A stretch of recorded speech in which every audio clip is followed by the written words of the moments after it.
Hello and welcome to Stat 3050 at the University of Wyoming.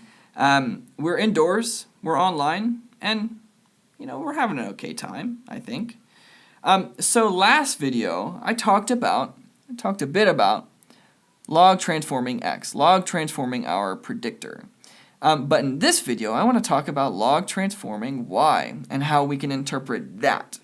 It turns out to be, pretty similar mathematically, a little bit more complicated, but that's okay, we can do it.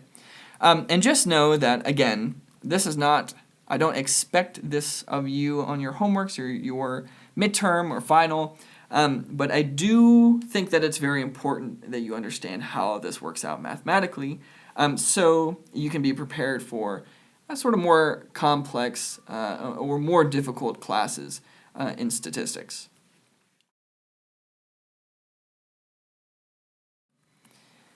And so we have our normal sort of looking regression equation where we have our beta naught, our intercept, and then plus beta 1 and x1. And we want to see how y changes for every 1 unit increase of x. Well, it gets a little complicated. We can still do it, but we need to sort of work through the log of y here and put it back into its original terms. And so how do we do that? Well, just as a recall, well, one, we're using log base e here.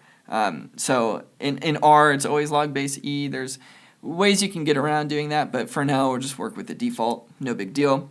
And recall that maybe in calculus or pre-cal or whatever class, that to undo a log here, you just take e to the log, and that turns out just to be y, right? So those two cancel out, and you're just left with whatever is in here, okay? In this case, we would take e to the log of y. I'm going to write it out as exp, so we're exponentiating log of y, okay? And since we did it to the left, we also have to do it to the right. So exp, or e to the 1.05 plus 0.06x, and that's all right. So we know that the e and the log cancels out, so we're just left with a y. And then, kind of using the same rules in the log world, if two things in the exponent, in the exponential, are being added together, well, we can split those apart and multiply them together.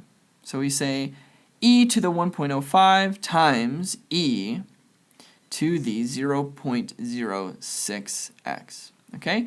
And now our y is put back in normal terms, and we're sort of left with this sort of weird-looking regression equation.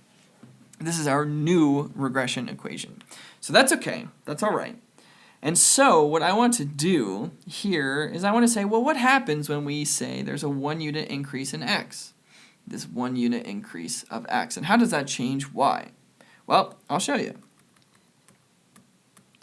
So I'm going to make a little page break. And I'm going to say, okay, I'm going to rewrite this equation as y equals e to the intercept times e to the 0.06 x plus 1. Okay, so that's all right.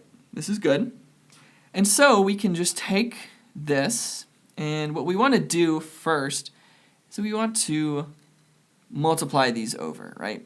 We want to multiply, sort of distribute out this 0.06 to the x plus 1. Well, what does that look like?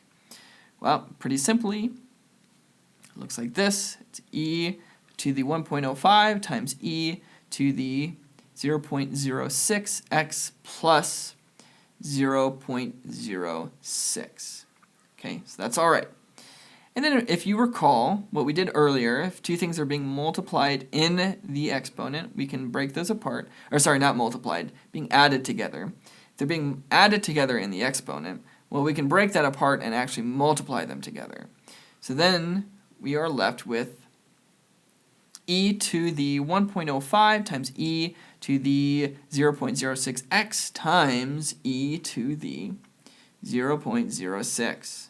And well, what do we notice? Well, this is the same regression equation that we had before, sort of up here. And the only thing that we're left with is this e to the 0.06. And so that's just some value. So if I type this into R, exp 0.06, doing this off to the side here, we see that this turns out to be y equals exp, try to be consistent here, exp of 0.06x, and this turns out to be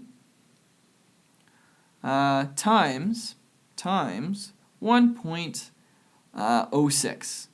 1.06. Okay, so let me bring up a new page here. So we were left with this, right? And then we have this new 1.06 over here.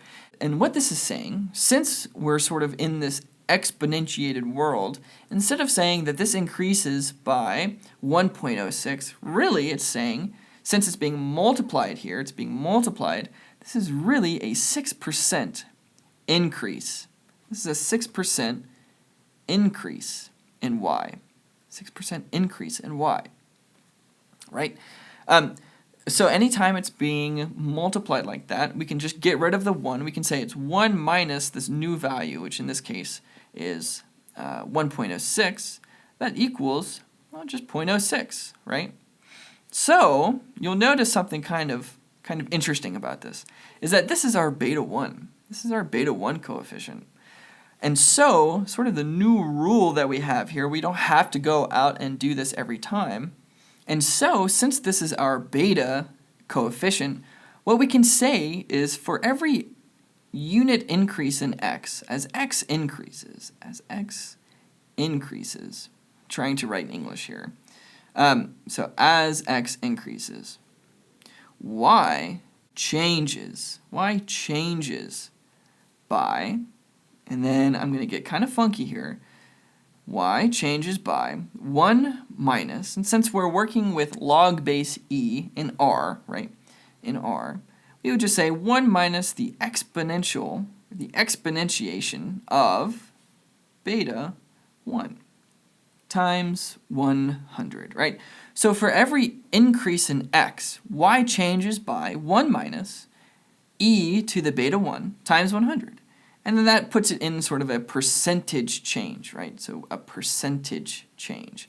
And it really is as simple as that, right? So we don't have to do that math every single time, but we do sort of say, okay, I'll just take my beta 1, our slope coefficient, this is our slope, right? Exponentiate it, subtract it from 1, and then multiply by 100, and that is the percent change that I get. So it's, it can be a little bit complicated sometimes, but try this out with, some of your own regression equations or some regression equation that you make up on your own, and just try it out and see, if you can get the same sort of interpretation. If you have any questions, just let me know. Plenty of resources that we have here in the stat department, plenty of resources online too. Again, this is not super pertinent to know for your homeworks or for your midterm or final, but it is important for you to know, going into different stat classes. Okay, I will see you next time.